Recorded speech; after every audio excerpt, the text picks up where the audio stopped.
Among those associated with Hayden was an African-American physician named Dr. Charles Greenlee. Greenlee had been a staunch supporter of Planned Parenthood, but became suspicious of the organization after noticing that black neighborhoods in his city were, as he described it, saturated with Planned Parenthood facilities, while nearby white neighborhoods that were just as poor did not have a single one. In an article published by the black Muslim newspaper Muhammad Speaks, Greenlee said he had also discovered that deceptive materials were being circulated in the ghettos and delivered to the homes of black women, warning them that welfare recipients who had additional children would lose their public assistance. Greenlee knew that wasn't true and concluded that Planned Parenthood was pushing a hidden agenda. It was then he severed his ties to the organization and started working against it. The idea is to make less niggas so they won't have to build houses for them. If we keep producing, they're either gonna have to kill us or grant us full citizenship. Dr. Charles Greenlee, civil rights activist, 1968. It is strange that they chose to start talking about population control at the same time that black people in America and people of color around the world are demanding their rightful place as human citizens and their rightful share of the material wealth in the world. Jesse Jackson, 1977.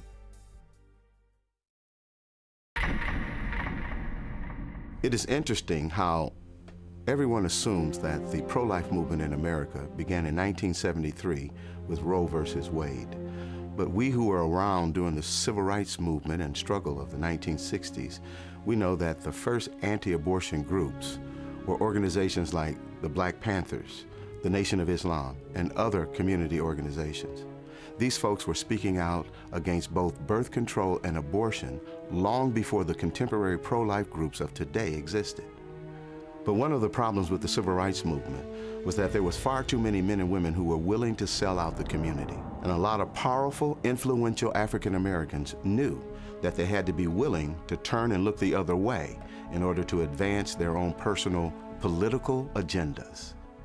In 1972, those members of the Congressional Black Caucus, such as Charles Diggs, did not trust the abortion industry or those who were espousing population control or family health, and they were suspicious of them. But when the money began to flow, just as it was with Jesse Jackson, when he found out that indeed he could get funding and monies to run for presidents from these people, he flip-flopped in his position.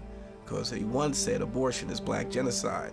What happens to a mind of a person in the moral fabric of a nation that can abort a baby without a pang of conscience? Where will we be 20 years from today?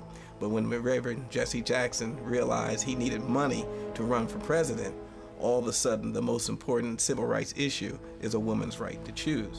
In 1975, Jesse Jackson called for the ban of abortion through a constitutional amendment. And in an interview in Jet magazine, he referred to abortion as genocide.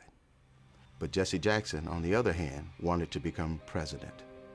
And the Democratic Party at that time had sold out completely to Planned Parenthood and the eugenics crowd. And Jesse Jackson went along to get along. And don't ever think that he was the only one. The unfortunate thing we face, whether we're talking about individuals or organization, there's never been a shortage of black leaders who are willing to sell us down the river if it's enough money and political power in it for them. I've been grappling with the fact that the NAACP is in bed with the very organization that has brought black genocide to our community. Dr. Alveda King, the niece of Dr. Martin Luther King, has tried on at least 3 occasions to bring to this organization's attention the black genocidal plot of people like Margaret Sanger and Planned Parenthood to exterminate the black community. And the stonewalling has been astounding. Alveda King literally has gone to the street along with myself to say to the NAACP, please deal with this issue of black genocide. The NAACP has responded by hiding and trying to prevent their convention goers to hear about black genocide. They've even gone to the extent of using buses to block our demonstration about black genocide in front of Cobo Hall where their convention was going on. They have literally put black paper across their windows so that the convention goers at the NAACP convention could not see the demonstration going outside that included Alveda King. There is definitely a conspiratorial plot being hatched and has been hatched by the NAACP to keep from their people the fact that they are co-conspirators in the genocide of their own people. When you look at the number of African Americans who portrayed us over the years, it's not always clear whether they are uninformed or just out-and-out traitors. When we see pro-choice politicians defending abortion on television, do they really understand the implications of abortion and that it is certainly used for black genocide? Reverend Benjamin Hooks, one of the former presidents of the NAACP, once personally told me that the NAACP would not bring this subject to the floor because they believed it would tear up the NAACP. Even the media has conspired with the NAACP to keep this issue from the attention of the black community and the public at large. I have seen the news media literally hide their trucks so that they would not be in a position to have to cover the demonstrations in front of Cobo Hall, only to bring them out after the demonstrators had left. This is an outrage that the black community is having the life of its babies destroyed, and the NAACP and the media are knowingly conspiring to keep this information from the public. This is an outrage, and it should be dealt with by every fair-minded American. The civil rights elite has forgotten the lives of unborn black children and has joined those who choose to kill them. Unbelievable! They have forgotten that in the past, racists snatched black babies from their mother's arms and sold them into slavery. Today they snatch them from their mother's womb and throw them in the garbage. Ishmael Hernandez, Executive Director, African and Caribbean American Center, 2003.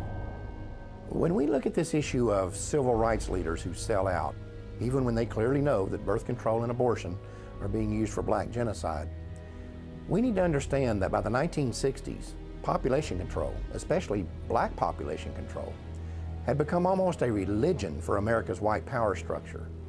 And from the start, they made it clear that if you crossed them, or if you challenged their agenda, they would chop you off at the knees. And that remains true to this day. Whether you're talking about the liberal social engineers who control the Democratic Party, or the wealthy elitists who control the Republican Party, or the media, or the academic community, these people have created a kind of family planning cartel that does not tolerate dissent. And they have always been especially ruthless about this when it comes to African Americans. A perfect example of this was seen in the case of Samuel Yet. Mr. Yet was an award-winning journalist who had earned a master's degree from Indiana University, was a U.S. Air Force veteran of the Korean War, and served as special assistant for civil rights to the director of the U.S. Office of Economic Opportunity. He was also a professor of journalism at Howard University and a columnist for several magazines and newspapers. In 1968, Yet had become the first African-American reporter hired by Newsweek magazine, and he quickly became their Washington, D.C. bureau correspondent. But then 3 years later, he wrote a book that exposed high-level plans within the United States to use birth control and abortion as instruments of black genocide. Then immediately after his book was released to the public, Yet was called into his supervisor's office and fired. At that meeting, he was informed that his dismissal had been orchestrated by the Nixon White House. The next year, Yet told the New York Times that pressure had been put on Newsweek to get him out of Washington. Then later, despite the fact that his book was selling well, had received at least 2 national awards, and was being used as a textbook in over 100 colleges, Yet's publisher dropped him and the book went off the market.